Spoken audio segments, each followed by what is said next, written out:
You're listening to For the Athlete, a podcast aimed at humanizing the athlete by giving them a platform to control their own narrative and tell their life stories. As always, here's your host, Brooks Huber.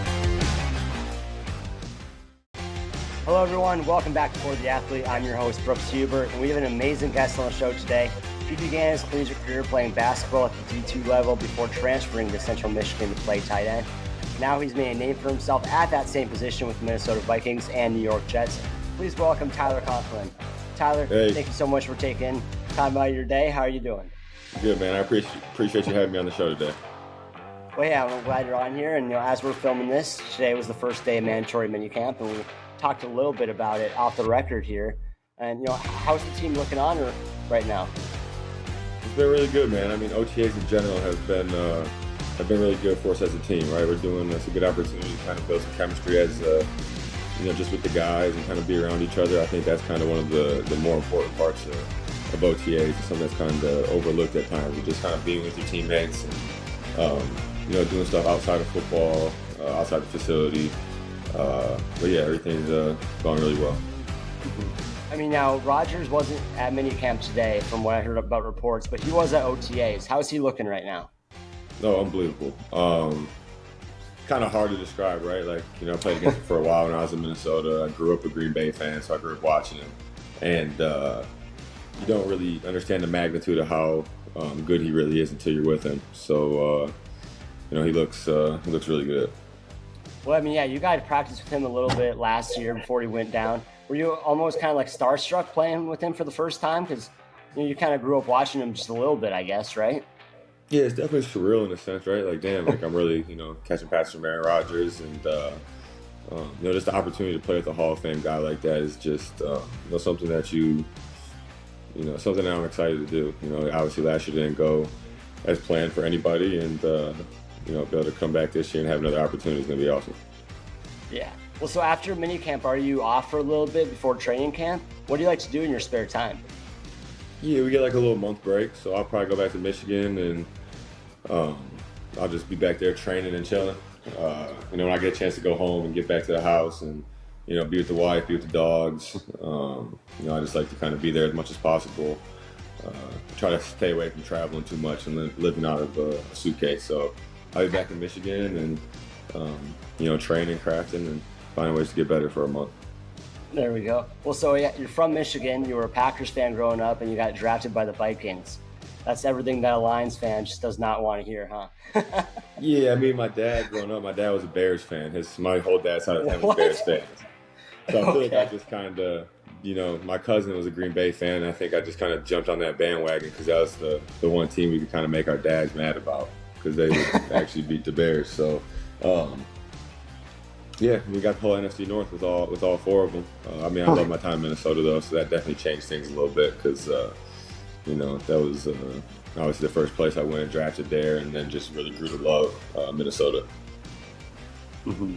Well, yeah, I had the opportunity to interview your puncher, Thomas Morstead, a couple of weeks ago. He was great. I'm glad to get another Jet on the show today.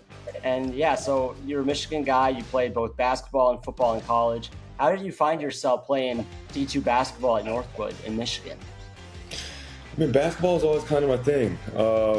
I love basketball. I played football. I almost didn't play football my senior year of high school just because I ended up signing early signing period. Like I signed my junior year before my senior year of basketball, so like early signing period was in October, early November.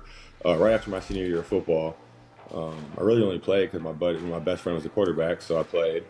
And I was kind of waiting on some like different schools to see if they were gonna, like University of Detroit Mercy, Oakland, some like kind of mid-major D1s, and they were kind of just waiting to see if people weren't gonna get in. So I'm like, whatever, I'll just, I'll go to Northwood, I'll, be their top recruit, I'll go have a, great D2 career, and go overseas and play professionally there, or whatever. That was kind of my plan at that time. And when I got to Northwood and I played like my first couple games as a true freshman, and I don't know, I just feel like I was just kind of. I feel like I sold myself short a little bit. I should have been playing at a higher level. I've always kind of made that promise to my mom when I was a kid. I used to always be, I want to be the first D1, athlete in the family. I used to tell my mom and dad that all the time. So I just kind of feel like I fell short of my word a little bit. And, after like the first 7 games, I was on a full ride there, and I kind of started talking to my parents and stuff out there. I was like, I think I'm going to transfer. And I was going to transfer to a different school to play basketball. And so I was watching, I think it was a Michigan State game at Buffalo Wild Wings when I was back at home. And Josiah Price was the tight end there at the time, and he was catching stick knives for touchdowns all over the place. I'm like, man, I think I can do that. So I kind of started reaching out to schools for football, and Central Michigan recruited me a little bit from out of high school, and kind of went down that journey of figuring out what was going to happen. I asked for my release from Northwood after my first semester, and went back home and ended up in Central Michigan.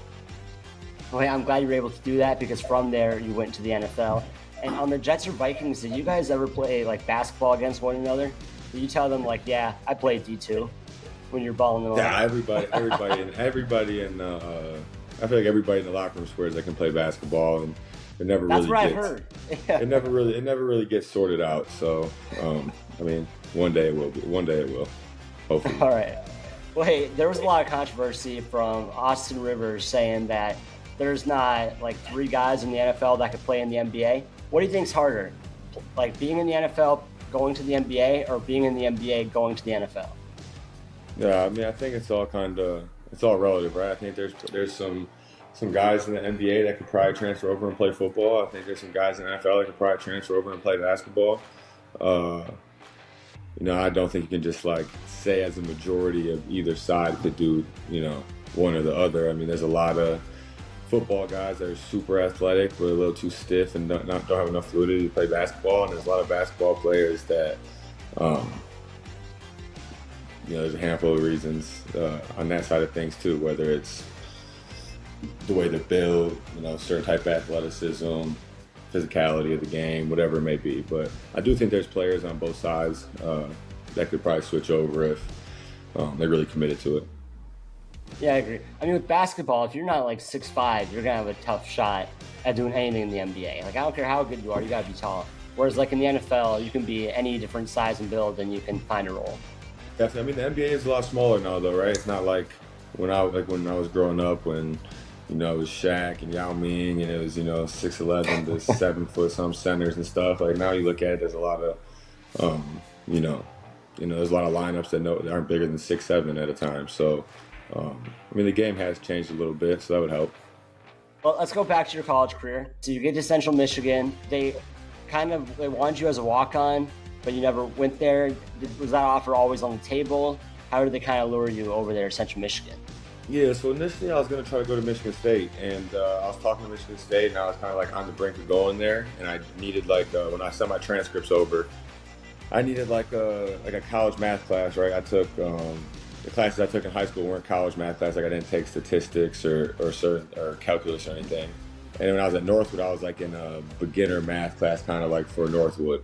So it was like their own kind of like curriculum. And so like I couldn't end up getting to Michigan State, so I was kind of upset about that because it really looked like I was going to end up there. And then, I kind of like when I was going to maybe possibly go to like Wayne State and maybe try to play both. Be close to home and just kind of play both sports. And then I reached out to Central Michigan because they recruited probably the most. And they got back to me one day and they just were like, we'll give you the opportunity to come for spring ball. And, it doesn't guarantee you a spot on the, 105-man roster in the fall, but like you can come for spring ball and try to earn that spot. And, I remember running around the house excited as hell, like, damn, we're going D1. Like, even though it's not really the way you want to, you see it happening, I was still just as excited about it. So then I left Northwood. I was on a full ride scholarship. So like my grandparents and parents weren't so sure about leaving a full ride scholarship to go switch sports and pay for school. And then I got there, and that started kind of its own handful of adversities and challenges, but it all paid off. I think it paid off beautifully. You signed a 3-year contract a couple of years ago, so I think it paid off great. In 2018, you were drafted by the Minnesota Vikings in the 5th round and were immediately placed in a star-studded offense. You had Kirk Cousins at quarterback, guys like Dalvin Cook, Diggs, Adam Thielen, Kyle Rudolph, and of course fan favorite Brandon Zylstra. How did being placed in that locker room with those guys help shape the career you have today? Yeah, I think the unique thing about Minnesota and the big difference between Minnesota and New York was when I got there, we were a lot older team, like offensively and defensively, like you said. Delvin, Kirk, Diggs, Thielen, Kyle, Riley Reef. On defense, you had Everson Griffin, Harrison Smith, Eric Kendricks, Anthony Barr. Like, there were just so many guys that are 6, 7, 8, 9, 10 years in the league. So, I got to see in a lot of different ways that different guys that were, had longevity in the league kind of went about their careers. And I think that definitely helped me a lot, being around Kyle and seeing the way he handled being a pro and like went about things day to day, in the building, like the way he prepared and took care of his body and things like that definitely translated for me. So, all that stuff definitely was, he was a big help for me in my career as a young guy. And, I kind of just grew up in Minnesota at that point, right? Like, I was still fresh out of college. Like, I bought my first house there. I kind of became a man there in a sense. So, a lot of those different reasons, being around a lot of guys that helped me become who I am, whether it's just me watching or guys, helping me, learn how to be in the league there. It's just, it's a really good environment to go into as a young guy. Man, that's great. Were there any teams that you were hearing from that were interested in you but just, missed on you? Honestly, going through the whole process, I really didn't know what to think of it, right? Like, everybody just kind of, trying to stay alive, trying to do your best of ability at whatever it is, Senior Bowl, trying to have, play the best you can, the combine, all the different things you go through, pro days. I was just so focused on trying to perform well in all those events and put my best foot forward in meetings and interviews. And, I just wanted the ability to get drafted. I didn't know where it was going to be or, what round it was going to be or how it was going to play out. I just wanted the opportunity. And, being a walk-on at Central kind of really helped me be prepared for just like whatever that situation I was in, lack of reps when you're drafted late or undrafted. I've already faced a lot of adversity in that sense that kind of really helped me to go into a place and be like a later draft pick and, deal with some similar things that I dealt with when I walked out in college. Right. What was your welcome to the NFL moment? Like, so you're in that league. Was it like a really hard hit? Was it looking across the sideline and seeing a favorite player that you grew up watching? What was that for you? We played, so Green Bay was a week one or week two, like my rookie year. And I was a third string tight end, so Kyle was the starter. He was kind of he's a pass catching guy. David Morgan was the blocking guy. And David to this day is still one of my favorite people I ever played with, just like, just a great all around dude. And he was a heck of a blocker. And he got like banged up and I had to go in, and I was like in a wing formation, and we had, it might have been like duo or something on, and Clay Matthews like lined up in a wide nine and just kind of just ran through to be at my neck, and I was like, damn, I just collapsed the whole edge and tackled the running back, and I was like, damn.